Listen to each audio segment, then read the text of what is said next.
Vasudevaya. Om Namo Bhagavate Vasudevaya.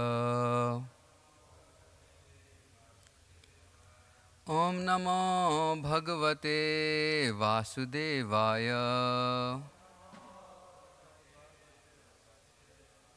Narayanam Namaskrityam Naram Chaiva Narottamam Devim Saraswatim Vyasam Tato Jaya Mudire Nashtaprayeshu Abhadreshu Nityam Bhagavata Sevaya Bhagavati Uttama Shloke Bhaktir Bhavati Naishiti Krishnaya Vasudevaya Devaki Nandanaya Cha Nandagopa Kumaraya Govindaya Namo Namaha. Hare Krishna.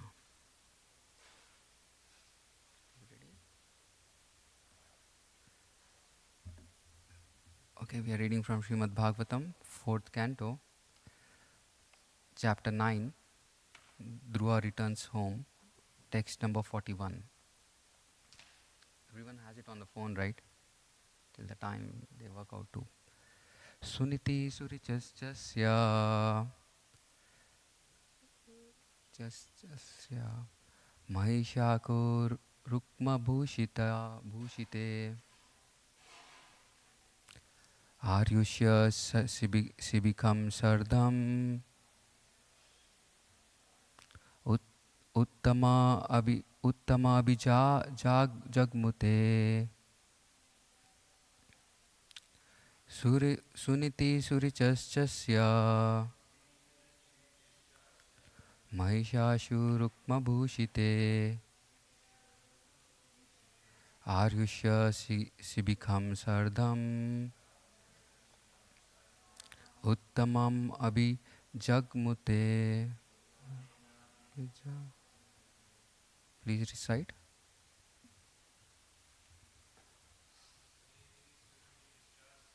Suniti Surichasya Mahishu Rukma Bhushite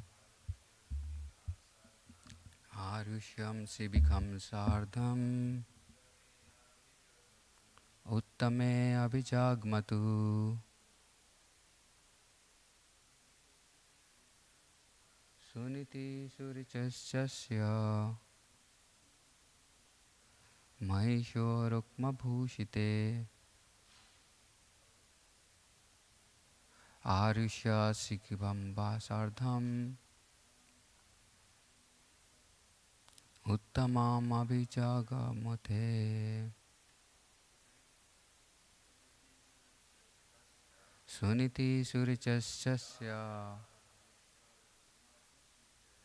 Mahisha Rukma Bhushite Arusha Sibikam Sardham Uttame Abhibhujagmuta. Suniti Surichasya Mahisha Rukma Bhushite Aryusha Sibikam Sardham Uttame Abhina Jagmatu. Vaishnavis. Suniti Surichasya Mahisha Rukma Bhushite Arugya Sibikam Sardham Uttame Abhijagmatu. Suniti Surichasya Mahisha Rukma Bhushite Aryogya Sibikam Sardham Uttame Abhijagmatu. Word to word meaning. Suniti, Queen Kunti, Queen Suniti. Surichi, Queen Surichi. Cha, also. Ashya, of the king. Mahishu, queens. Rukma Bhushite, being decorated with golden ornaments. Arusha, getting on, Sibikam, a palanquin, Sardham, along with Uttamam, Uttamena, the king of other son Uttama, Abhijagmutu, all proceeded along. Translation and purport by His Divine Grace Srila A.C. Bhaktivedanta Swami Srila Prabhupada. Srila Prabhupada ki jai. Both the queens of King Uttanapad, namely Suniti and Surichi, along with his other son Uttama, appeared in procession. The queens were seated on a palanquin. Purport. After the departure of Dhruv Maharaj from the palace, the king was very afflicted. But by the kind words of Saint Narada, he was partially satisfied. He could understand the great fortune of his wife Suniti and the great misfortune of Queen Suruchi, for the facts were certainly very open in the palace. But still, when the news reached the palace that Dhruva Maharaj was returning, his mother Suniti, out of her great compassion and due to being the mother of a great Vaishnava, did not hesitate to take the other wife, Suruchi, and her son Uttama on the same palanquin. That was the greatness of Queen Suniti, the mother of a great Vaishnava, Dhruv Maharaj. Om Jnanatimmirandasya Jnananjana Shalakaya Chakshuno Militam Yena Tasmai Shri Gurave Namaha Sri Chaitanya Manobhishtam Sthapitam Yena Bhutale Swayam Rupa Kadamayam Dadati Sa Padantikam Vandeham Shri Guru Shri Yuta Padakamalam Shri Guru Vaishnavamischa Shri Rupam Sagrajatam Sagana Raghunatam Vitam Tam Sajivam Sadvaitam Savadutam Parijana Sahitam Krishna Chaitanya Devam Shri Radha Krishna Padan Sagana Lalita Sri Vishakam Vitamischa Namo Vishnupadaya Krishna Prishtaya Bhutale Srimate Bhaktivedanta Swami Niti Namine Namaste Saraswati Deve Gauravani Pracharine Nirvishesha Shunyavadi Pashyatade Satarine Namo Mahavadanyaya Krishna Prema Padayate Krishnaya Krishna Chaitanya Namne Gauratishe Namaha He Krishna Karuna Sindhu Dinabandhu Jagatpate Gopesha Gopika Kanta Radha Kanta Namastute Tapta Kanchana Gaurangi Radhe Vrindavaneshwari Vrishabhanu Shute Devi Pranamami Hari Priye Vancha Kalpa Tarubhyasya Kripa Sindhu Bhayavacham Patitanam Pavanebhyo Vaishnavebhyo Namo Namah Jai Shri Krishna Chaitanya Prabhu Nityananda Shri Advaita Gadadhar Shivasadi Gaur Bhakta Vrinda Hare Krishna Krishna Krishna Hare Hare Hare Rama Rama Rama Hare Hare Mukam karoti vachalam tamno rate giri yat kripa tamam mande Shri Guru Dinata Vishnu Padaya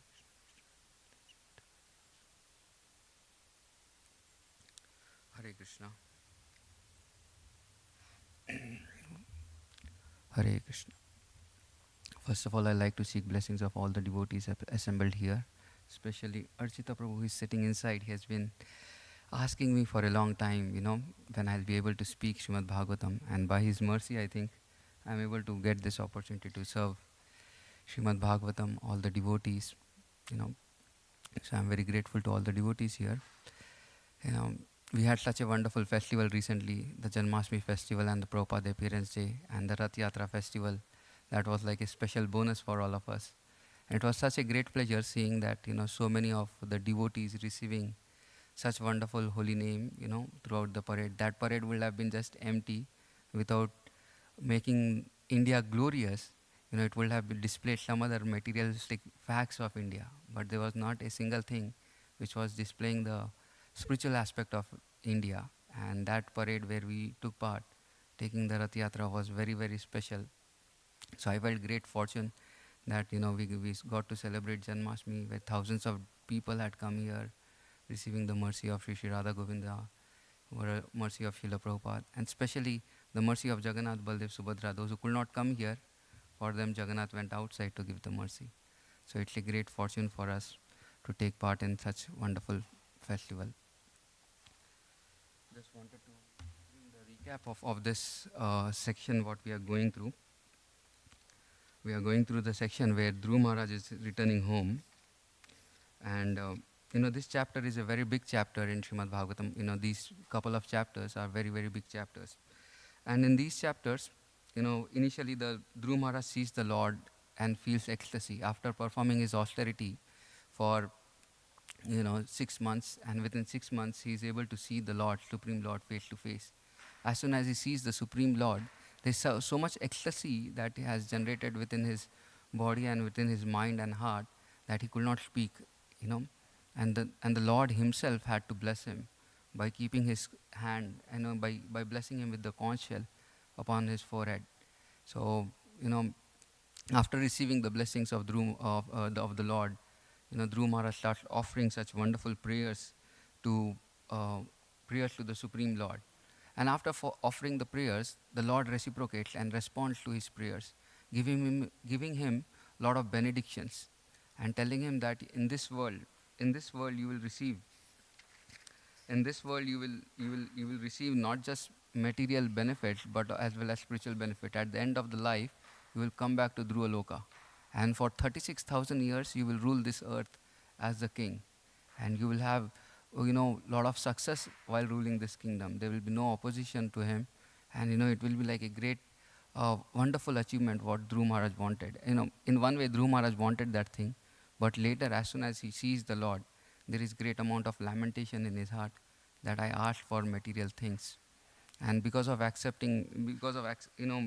the Lord giving him the material things as well as spiritual things, he was little bit satisfied. At the same heart, he was very much regretting his state of mind, that how did I just ask the Lord, that small petty things. It was like broken pieces of glasses what I have asked, where I could have got beautiful diamond from the Supreme Lord. That was bhakti. That was the love towards him. So Dhruv Maharaj regrets for a certain section, like 27 to 36 verses. He's regretting that how, that the Lord is, I did not ask the Lord appropriately. I should have asked the right person at the right thing.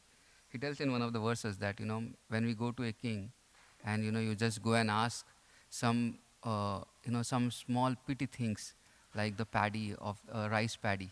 It was like that mistake I have done. I've done that mistake of going to a king who has come to bestow his blessings and mercy on me, and I just went there and asked little bit of paddy. So it's like sometimes very, very regretful. I remember a story upon this thing. A king was going through the jungle, and as he was walking through the jungle, he happened to see an old lady, carrying a bunch of wood, dry wood for, doing her household chores. So after seeing the old lady is like, very much tired and struggling to walk, the old lady saw this king, and the king offered, "Can I help you in some way?"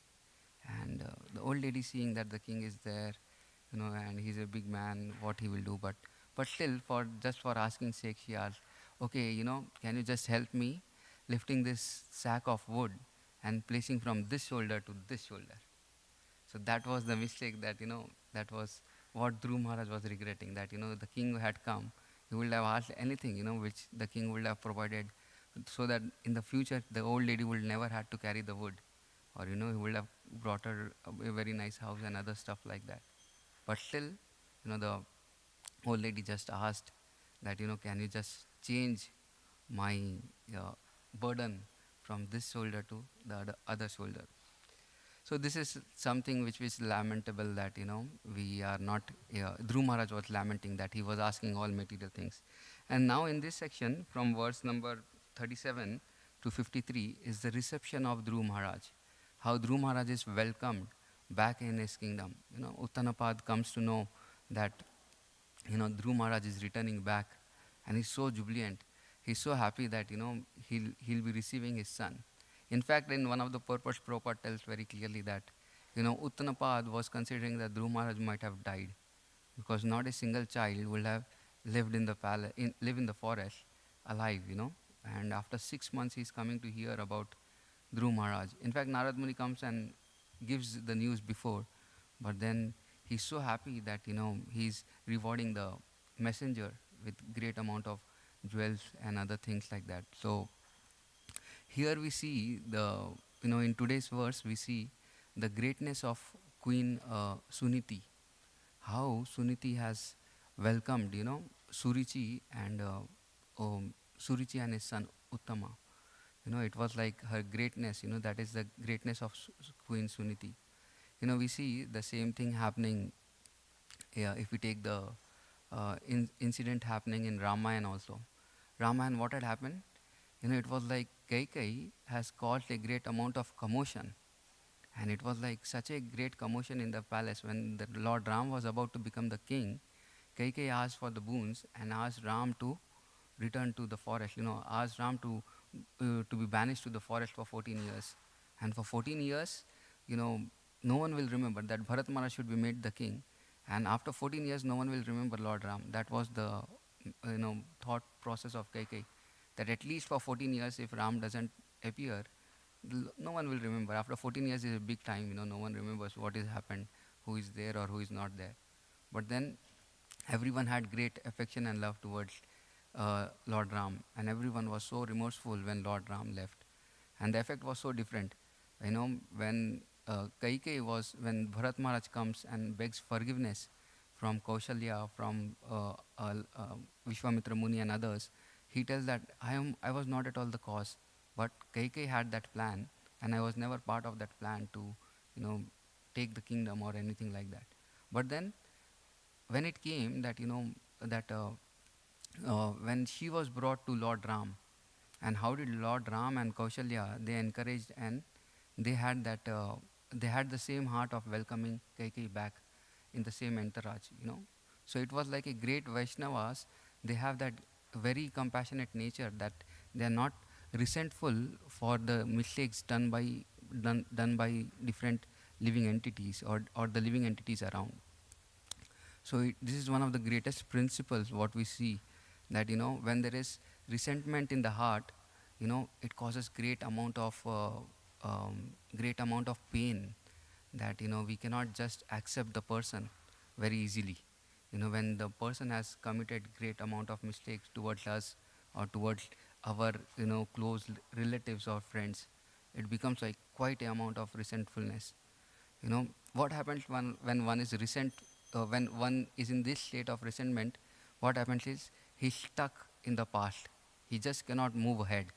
That is like, very, very strong thing which allows him not to go ahead in the future or to be in the present. Most of the time he is regretful for what has happened, and he himself is cursing himself or the circumstances around or the person around. It's like one of the things which is very difficult for the person to come out of that situation. And psychologists actually, they have to deal with so many cases like this.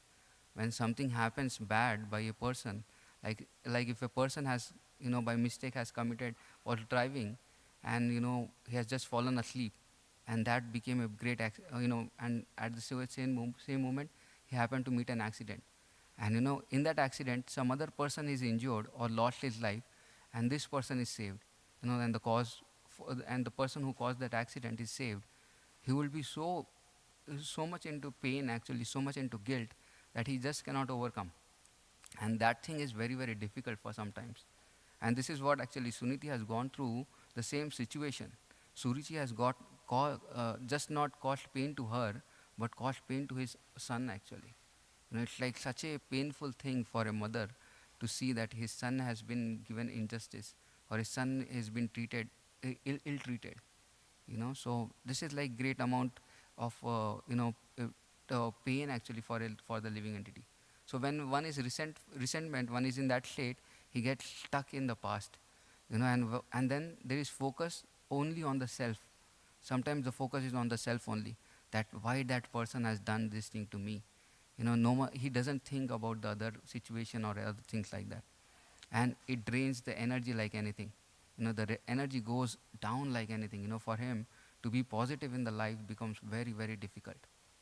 And then he separates himself from the family members, or he separates himself aloof from others, and he is into own thought process, just regretting or being in a guiltful situation. But on the other hand, if one is compassionate, if one is in a forgiving nature, what happens to him? He frees himself from that situation and he moves forward actually. He always is in the mood that, okay, what has happened is by the mercy of the Lord. Let me not be just consider that, this is my situation. Like if you see the situation of Pandavas also, what had happened, with them. They felt such great amount of injustice done during the gambling match. And, they could have regretted like anything. And they would have just ended their life, or, ended their, existence in one way. They lost their kingdom, they lost their wife, they lost, in fact, everything. Whatever they had, they lost it. But then they were compassionate. They understood that this was the plan of the Lord. Let me just go ahead in my plan of the Lord. And that's how they move forward actually. Because they were, understanding that this is the plan of the Lord. And here the focus, when one is compassionate, here the focus is not on oneself, but here the focus is on the others. What others will be affected with. If I am very much in a unforgiving nature, then it will be very, very much be a shameful situation for me and others. So let me forgive and let me just go ahead in this situation. And then the other thing is, it generates great amount of healing and peace within their own hearts. Their hearts get cured because they see that it is Lord's plan what is taking place. It is Lord's mercy that is affecting everyone. And then what happens when one is forgiving? It unites. As we see here, Suniti is uniting back with Suruchi.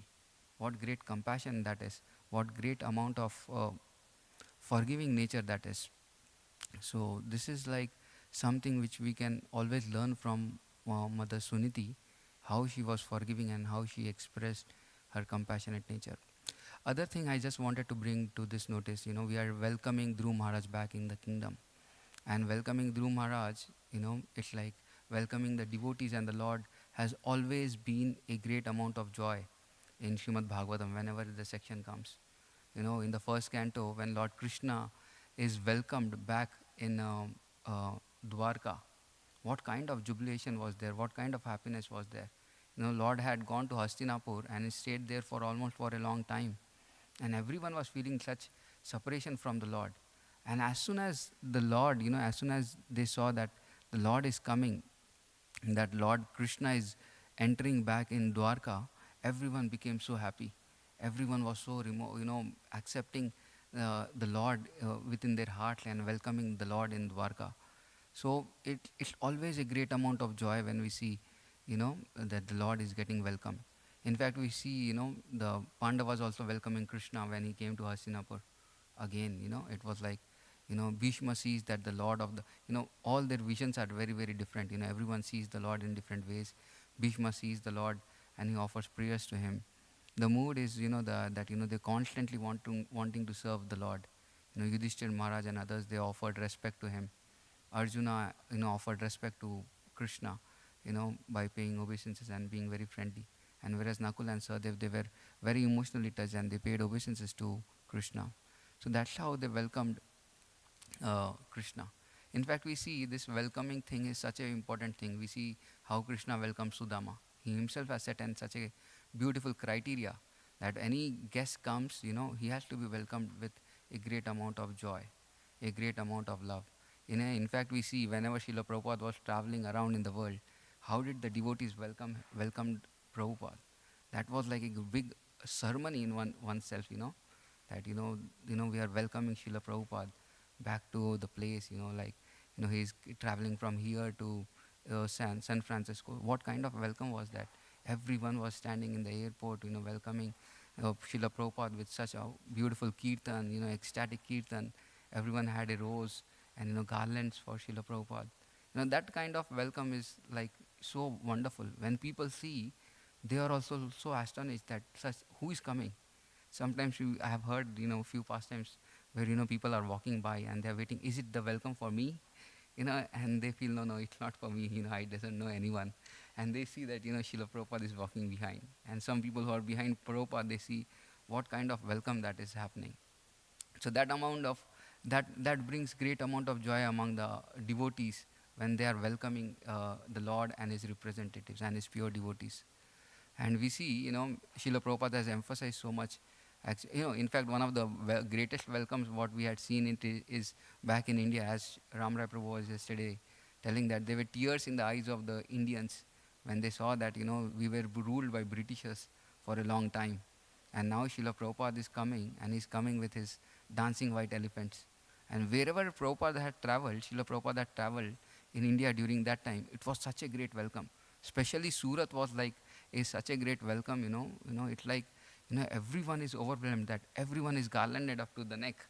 Everyone has been, there were flower petals all throughout their, kirtan processions, and, everyone was so much welcomed. Everything was taken care very nicely. So this welcoming thing is such a wonderful thing that if we receive any guest with great amount of welcome, it brings great amount of joy not to that devotee but to us also. Because we are welcoming Krishna and we are welcoming his pure devotees, and that brings great amount of grace and mercy upon all of us. So Srila Prabhupada has emphasized how much we should, we should focus on welcoming devotees. Especially any great soul is coming here to the temple. We should have such wonderful kirtans, and we should have a beautiful garland for them, and ask them to, come and address us for some time. That's how we welcome them, offering sandalwood. Like Lord Chaitanya Mahaprabhu, how much eagerness he was there to welcoming all the devotees who were coming from Mayapur and Navdeep when the Rath Yatra was happening. It was like such a great amount of festival for all the devotees in Jagannath Puri to see that, Advaita Acharya is coming, Nityanand Prabhu is coming, Shivanand Sen is coming with all great devotees. It was like such a great union as well as great joy actually.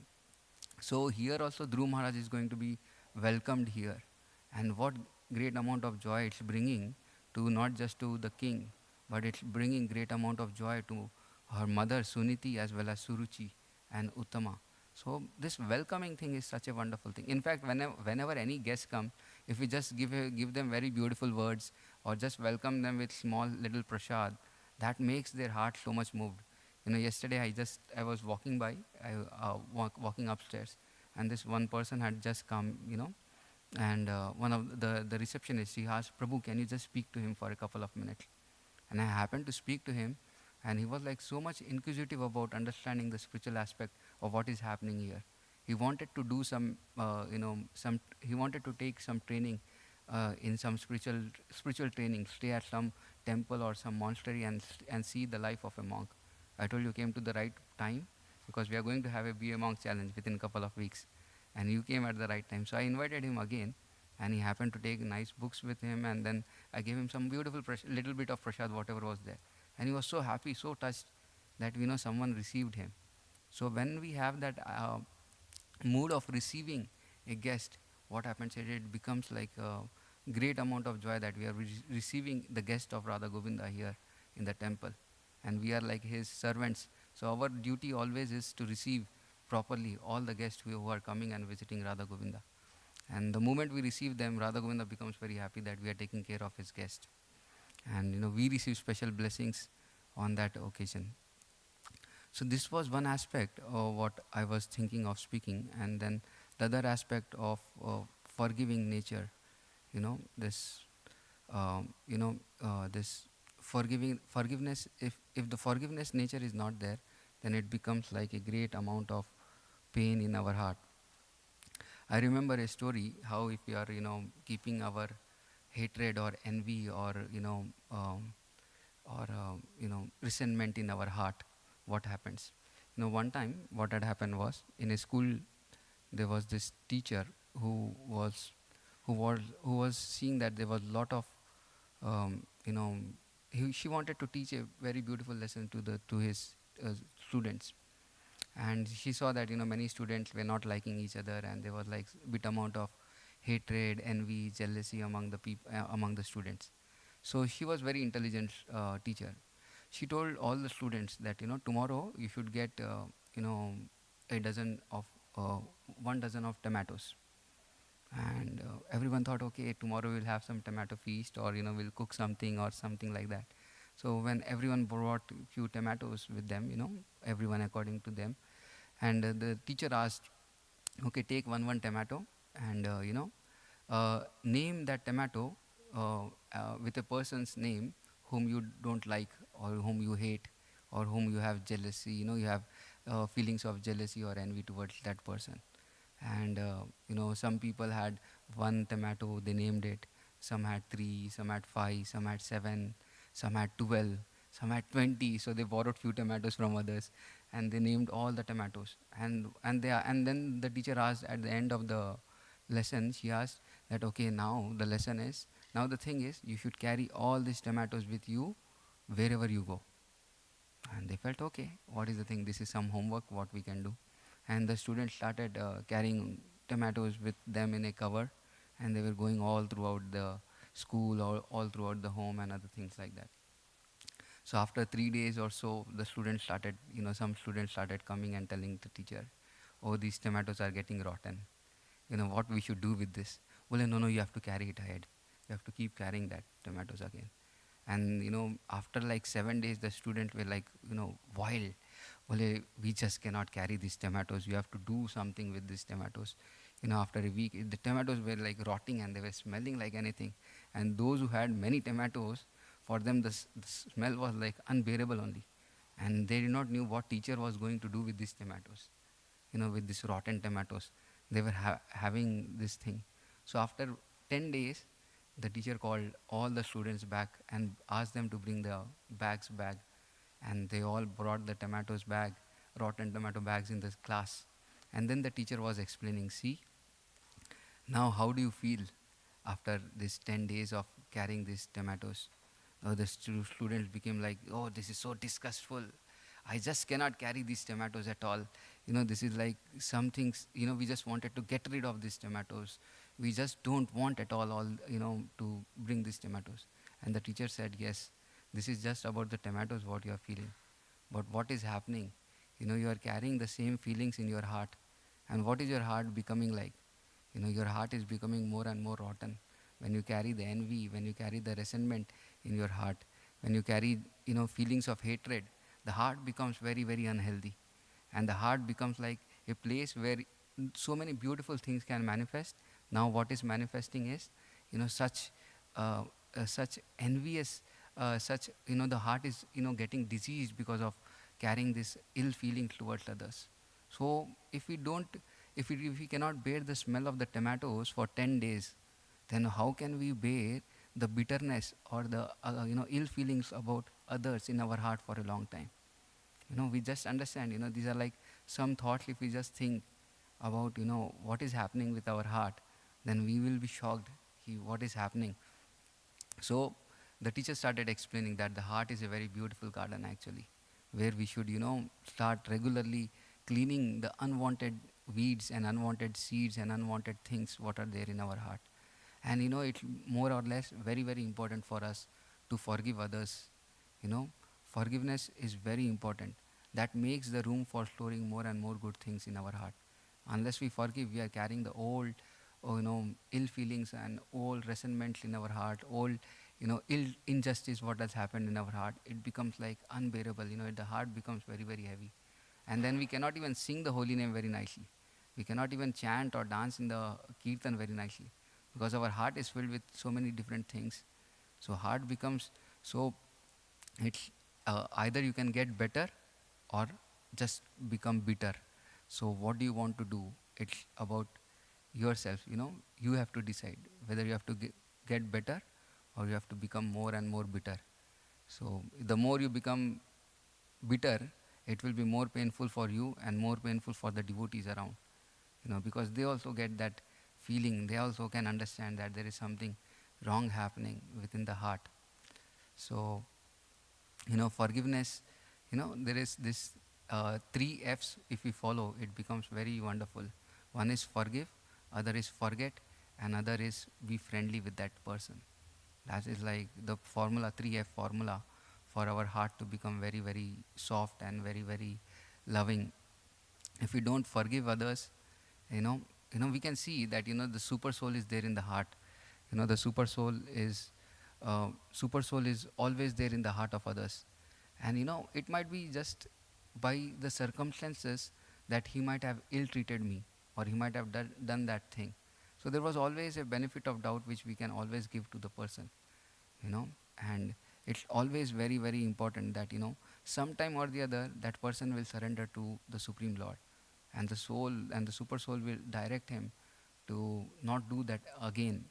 So this knowledge is there, that that the other person is not surrendered or not following the right principles, makes us forgive that person.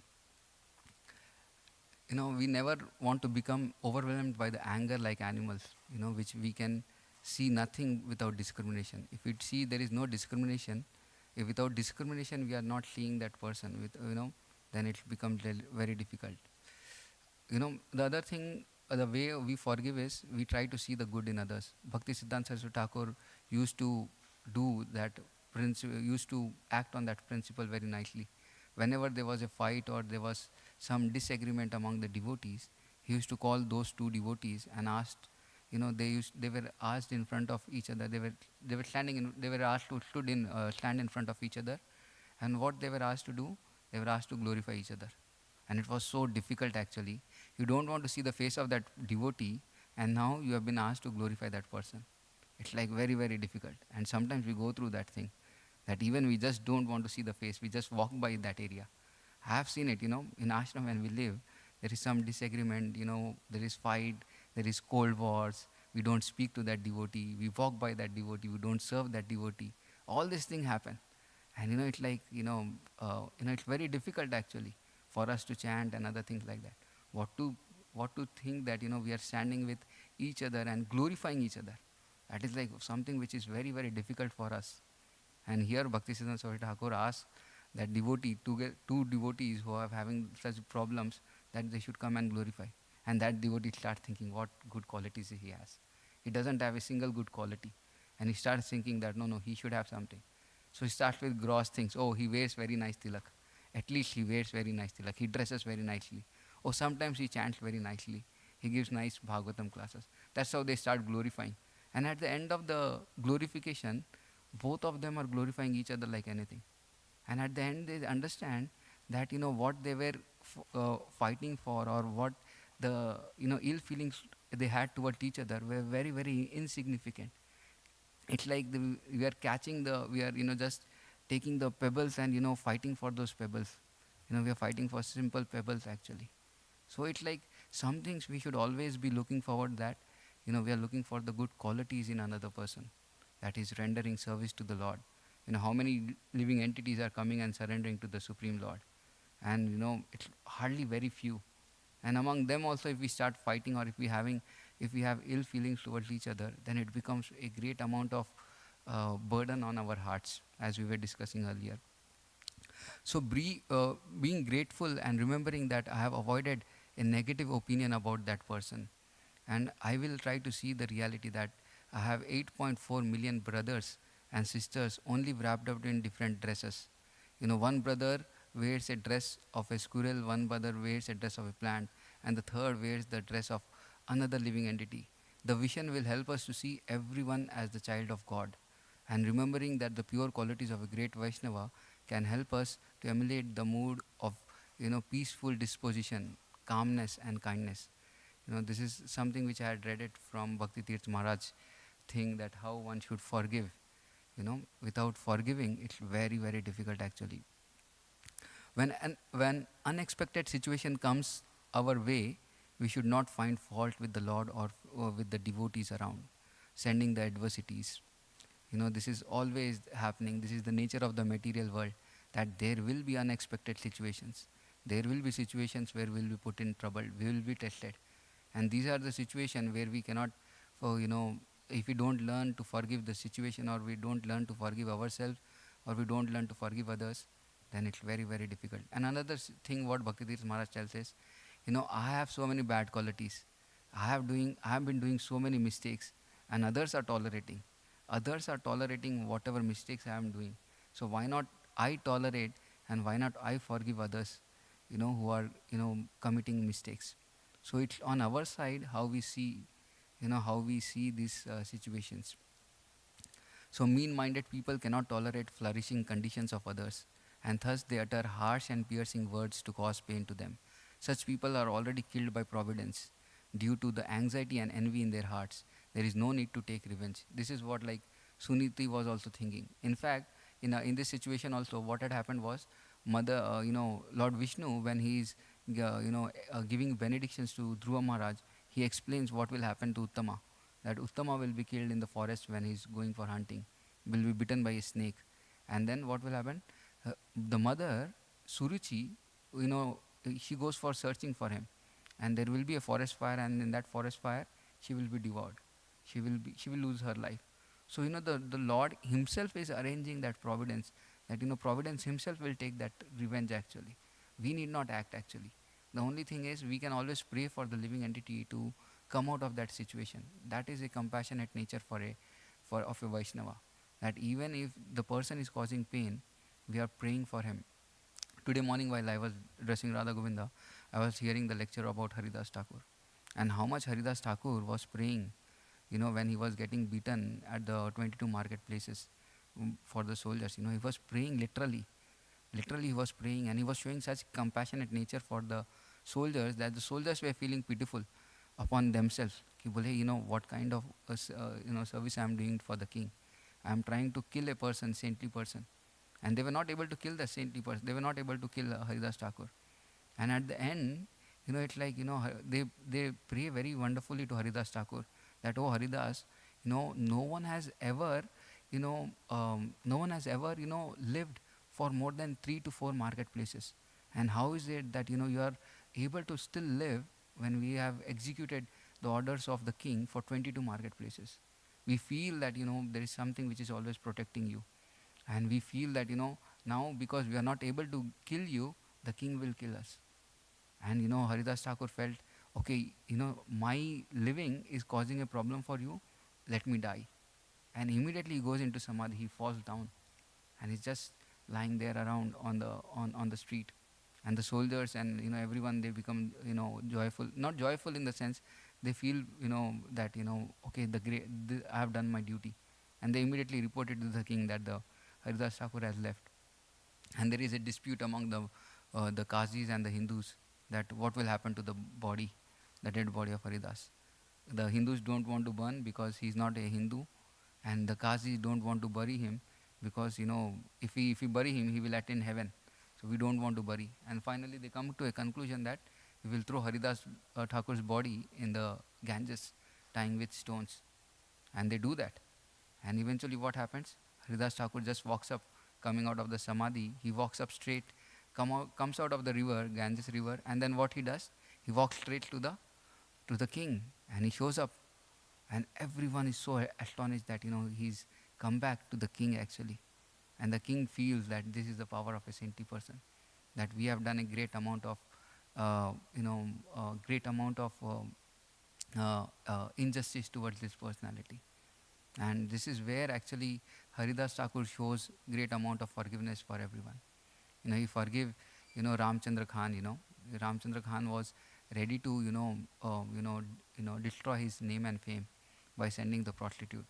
But the prostitute, just for delivering the prostitute, Haridas Thakur was waiting for her. For 3 days he was tested very thoroughly. And, he just forgave Harida, the Ramchandra Khan.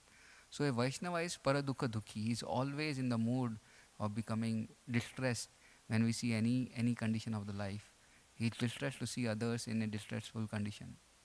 And Vaishnava tries that he should not just try to kill any action to the body, mind or soul, but tries to revive the consciousness, Krishna consciousness in other living entities. That kind of compassionate nature we should have. So these are some of the things which I wanted to present, because the theme shows how Suniti is expressing her great amount of forgiveness, great amount of compassion, and is accepting Mother Suruchi, and the welcoming thing is such a important aspect for us, We want to welcome the guests, we want to welcome the Lord. When any festival is happening, we want to welcome the Lord back in our heart. So we should have that very strong thing of, that we should welcome the Lord, welcome the devotees with great amount of joy. So if we do that, our heart becomes very, very joyful, and we can live, we can make very, very nice, we can very nicely advance in spiritual life. Our spiritual life, practicing spiritual life is a joyful thing, and there is every time there is such wonderful occasion that we can be joyful by, coming out and giving the holy name to others and trying to welcome them to the temple. So if we do that, we become very, very happy. Okay, and the last thing is we should practice forgiveness, and that should become like a second nature. Things definitely will take place, will definitely be wrong. People will definitely act in a way, because everyone is in the mode of, three modes of nature. And, everyone, I received, this was like such a striking thing. One time I offended a devotee in ashram, and then I begged forgiveness that, oh, please, oh, Vaishnav, please forgive me. I sent a message to him, and he replied very sweetly, oh dear devotee, he wrote my name, oh Shri Gopal Prabhu. I understand your situation. Everyone is a human being, and to make mistakes is a byproduct of a human being. And we all are trying to become devotees, and we are acting in different modes. I understand that you have acted wrongly because of being in the mode of passion or ignorance. So I understand your situation. That was his message. And he told that I'm very happy that now you have overcome that situation and you have come over the modes. And that was like such a striking message, he replied for me. I went and felt, oh my God, this is the way a Vaishnava, thought process should be. That if something wrong happens, it's like the person is in different situation. If we don't keep ourselves in that situation and understand, then it's very difficult actually. So we should always see that, before anything, we take any action or anything, we should always try to put ourselves in other situation, other shoes, and understand what the situation is around. If we do that, it becomes very, very wonderful. Okay, there are a couple of more minutes. We'll stop here. Srila Prabhupada ki jai. If there are any questions or comments, we'll take a little bit. Hare Krishna. Yes. This mic, second mic.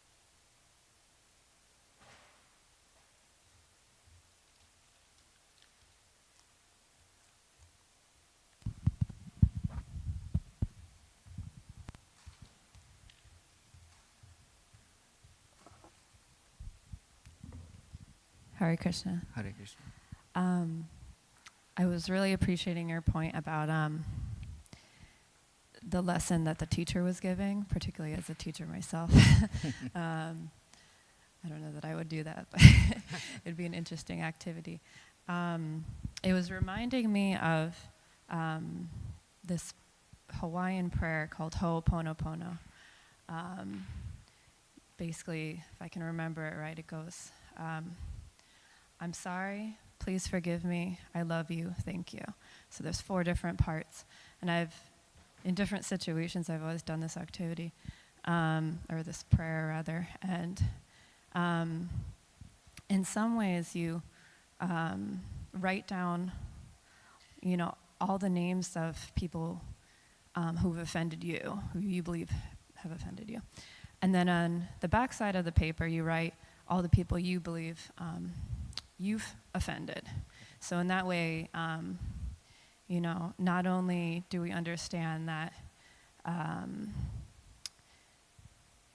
people have made mistakes towards us, but we've also made mistakes too, and it's a very healing prayer.